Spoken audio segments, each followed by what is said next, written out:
晚酌的流派第3季第1集终于上线了。身为36岁的老牌单身女酒鬼，美信每天都少不了喝酒。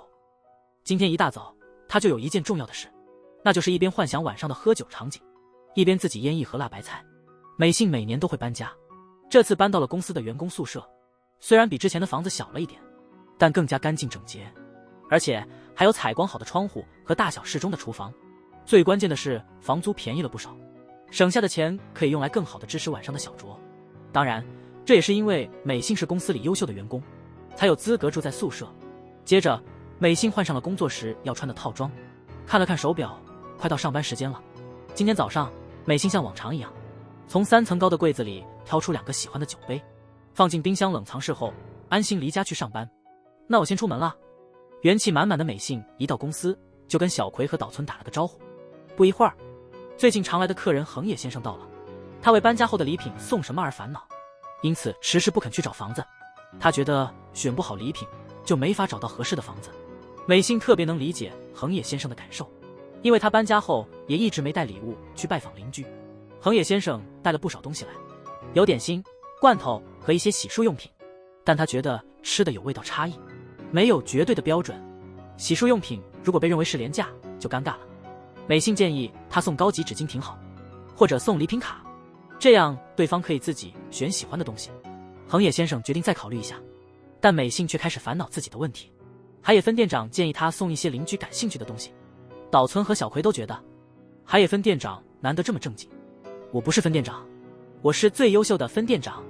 下午1到6点，美信总是准时背上包跟大家道别。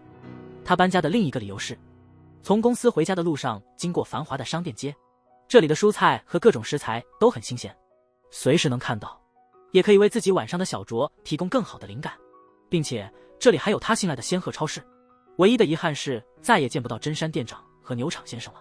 美信提着篮子进门，先挑选了一捆韭菜，然后拿了一盒豌豆。没想到一拐弯正好看到牛场先生拿着试吃品，原来他和真山店长都调到这家店工作了。真山店长推荐店里的橄榄油不错，这让美信陷入思考。想到昨天从阳台闻到隔壁飘来的烤鱼香味，和刚刚海野分店长聊过后，美信觉得橄榄油是个不错的礼物，于是直接买了2瓶。接着他走到卖海鲜的地方，可惜今天仙鹤超市的海鲜已经所剩无几了。牛场先生建议他去商店街的海产店看看。海产店的老板娘于静热情推荐了几种食材，有新鲜的鱿鱼和弹嫩的章鱼，但如果是佐酒，他最推荐多春鱼。晚酌之前，美信还有个任务要完成，那就是让自己消耗足够的热量，只要拼尽全力就能让身体达到晚酌的最佳状态。他搬出了家里的动感单车，刚开始只是慢慢的骑，脑子里突然想到各种美味的食材，美信直接站起身拼了命。运动之后最好先泡个澡再喝酒，这样能让酒更好喝。美信泡澡也有自己的严格标准，需要在43度的水里泡4分47秒。洗完澡后整个人都迫不及待想要喝啤酒，但还得稍微忍一下，因为要做几道美味的下酒菜。首先端出早上做的辣白菜，鲜红的颜色看着就很诱人。接下来要做的是用商店街买的多春鱼来烹饪，因为没有合适的平底锅，所以只能用煎鸡蛋的锅。在锅里倒入足够的橄榄油，放入整瓣大蒜和2勺蒜泥，然后把多春鱼整齐摆放，撒上盐和辣椒，就可以小火慢炸。大蒜变成金黄色时，撒一些欧芹碎提鲜。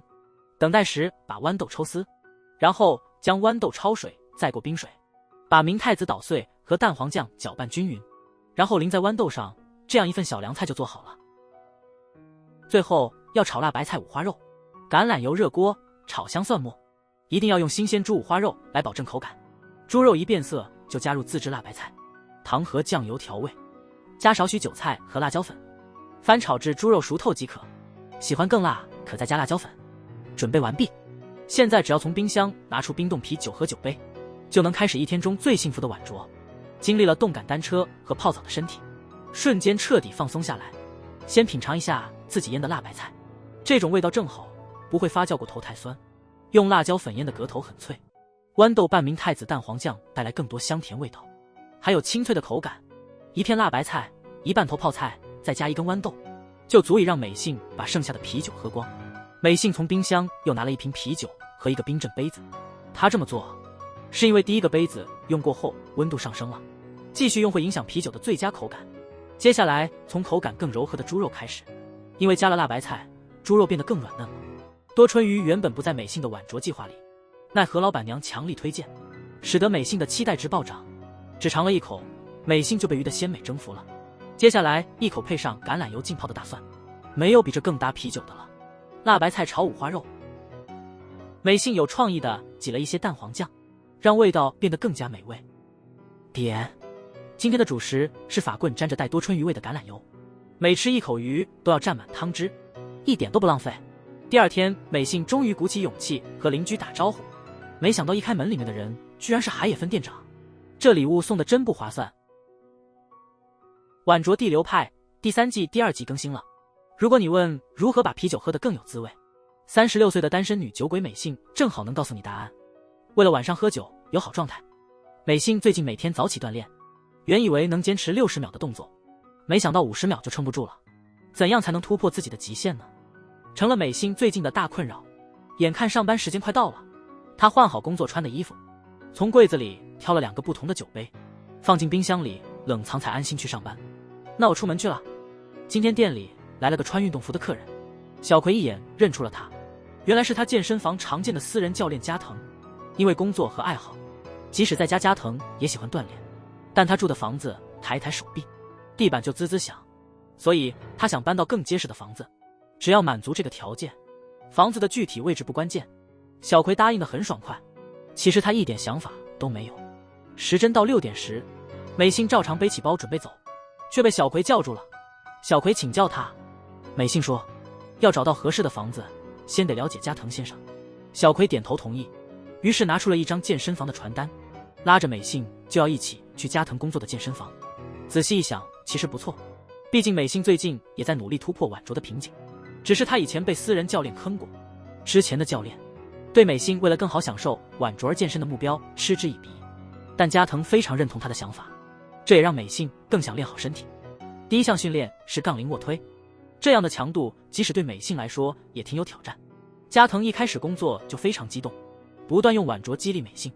美信想到运动后喝啤酒的特别滋味，于是不仅坚持做了卧推，还在加藤的帮助下完成了杠铃深蹲等更费力的训练。毕竟无法超越自己的人，一生都难以看到新的风景。在加藤和小葵的见证下，美信完美完成了规定动作，还比平常多做了一组。运动后的美信感觉神清气爽，一出门就瞧见小葵在喝特调饮料，加藤则在喝冰镇蛋白粉，吃水煮鸡胸和西兰花，他的杯子也冰镇过放冰箱里了。不过对于打算回家小酌的美信来说，在喝第一口啤酒前，他一定不会吃饭喝水。回家的路上，美信照常去了仙鹤超市。今天健身后，吃鸡肉是最健康也最合适的选择，还能补充蛋白质。他刚拿起一盒鸡肉，就看到牛场先生和真山店长在和一个外国人谈话，但因为语言不通很困难，于是精通意大利语的美信便前去帮忙。原来对方想知道橄榄油在哪儿，也是为了晚上的美食在选购食材。这位外国客人也给美信提供了鸡肉的烹饪灵感。牛场先生和真山店长都感慨，这个女人真是太神奇了。美信一到家，先舒舒服服泡个澡，然后才着手做几道下酒菜。第一道是简单的西兰花，她先把西兰花和冷冻虾仁焯水，再吸干水分，最后拌上塔塔酱。其实这样就完成了，如果最后加点黑胡椒，口感会更丰富。接下来准备做今天的主菜鸡腿肉，加盐和胡椒调味后，将鸡皮朝下用蒜油煎，然后在上方铺一张吸油布并压上重物，这样表面才能煎得酥脆。等待时切点洋葱碎，把切好的碎洋葱放入水中，加蒜末、盐和荷兰芹，搅拌均匀。接下来开始做吐司，将蒜泥、融化的黄油和橄榄油涂在厚吐司上，再撒些荷兰芹，放入烤箱。这期间要时时看着火候，不然容易烤焦柔软的面包。火候到了就赶紧取出吐司，然后拿掉压在鸡肉上的重物。煎好的鸡皮已经是金黄色，光是想象就让人口水直流。鸡肉的最佳搭配是土豆和玉米，上面淋上刚做好的洋葱酱，用洋葱和锅里的肉汁混合成日式酱汁，西式鸡肉配上东方酱汁，这就是美信的独门料理。一切准备就绪，现在只需从冰箱里拿出冰镇啤酒和酒杯，开启一天中最幸福的晚酌时刻。运动时别轻言放弃，把身体推到极限，你会觉得这一口冰凉啤酒更为珍贵。今天从主菜开始，大量的洋葱让鸡肉更加美味。以前总觉得猪肉和牛肉更配酒，现在这个瞬间排名似乎彻底改变了。酱汁裹满的虾仁和西兰花，带给身体的是丰富的蛋白质和膳食纤维。这么算下来，今天真是健康的一餐。一整杯啤酒呼噜噜下肚，看着空空的酒杯，美幸思索着，今天的第二杯不是啤酒，而是要选跟鸡肉搭配的红酒。一口洋葱搭配的鸡肉仔细咀嚼，然后再来一口红酒，仿佛已经身处意大利。尽管很多人不会把红酒冰着喝，可美幸就偏爱这种口感。喝红酒时，温度变化会带来不同的味道，这正是喝酒的乐趣所在。烤好的吐司外脆里软，还有浓浓的油香，大蒜和黄油绝对是绝配。这样一口接一口吃下去，美幸能吃好久。这种美味怎能少了红酒相伴？鸡肉和吐司叠在一起入口，口感厚实又满足。用烤吐司刮进盘子里的酱汁，更是令人心满意足。今天的一切都不辜负美幸在健身房的辛苦，感谢超越极限的训练，也享受超越极限的晚餐，谢谢款待。不过因为运动量太大，第二天上班时美幸的手还在发抖。即使如此，美幸还是为加藤找到了合适的房子。不过今晚的夜宵该怎么办呢？晚酌的流派第3季第3集终于上线了。36岁的日本单身女性美幸是个爱酒如命的人，她为了更好的享受啤酒会做出哪些努力呢？最近和 AI 聊天服务挺流行的，热爱晚酌的美幸早上就问 AI 一个问题，那就是如何更加享受喝酒。 AI 给了她4个建议：第一，使用玻璃杯；第二，做好适当的温度控制；第三，调整酒的温度；第四，则是细细体会。果然和平时美幸的做法一模一样。看来尽管 AI 进展迅速，酿造美酒还是得靠人类自己。对啤酒花房产租赁公司而言，今天是个不一样的日子，因为一名实习生会来店里上班，就是这位骑电动滑板车，胸前挂着平板电脑的研修生阿西。他一进店就用平板把详尽的简历发给了大家，一上座就掏出了各种现代数码产品，连岛村和小葵都看傻了。还有副店长本打算亲自带阿西，但由于美幸是销售冠军，阿西便主动要求跟美幸学习业务技巧，敬请多加指教哦，多多照顾。今天美幸的工作是准备新房子的资料，房屋的外观和布局是按照房东提供的进行的。阿西立刻拿出平板电脑，计算了这个房子到车站、超市和小学的距离。但是美幸还是想亲自去看看房子的实际情况，这让一贯追求高效的阿西感到困惑。美幸一出车站就决定步行前往目的地，一路上还记录了许多小商店的信息，最后用了整整10分钟走到了房间。美幸让阿西帮忙把所有房间照下来，阿西确实照做了，但美幸觉得照片不够多，于是他在浴缸、角落甚至柜子里摆拍，捕捉了更多细节。他以为任务到此结束，然而美幸的任务才刚开始。他要调查周边，记下房子的亮点，例如邻近的餐厅营业至午夜12点05分，或是附近的树荫路适合晨跑。美幸一回到店里就忙着做房租广告，快下班时差10分钟6点，美幸刚整理好背包，海野副店长却突然拿出啤酒给大家，说是要开个欢迎阿西的小聚。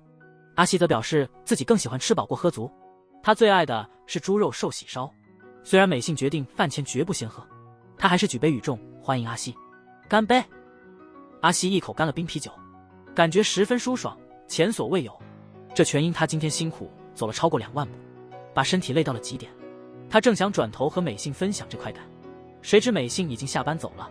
他像往常一样去了最常去的仙鹤超市，却看到门口贴着休业通告，上面还有牛场先生鞠躬道歉的照片。美幸心里想着，此刻只能靠街边的肉店了。看着美幸迈进店的步伐和目光所指，店主立马明白他来买猪肉。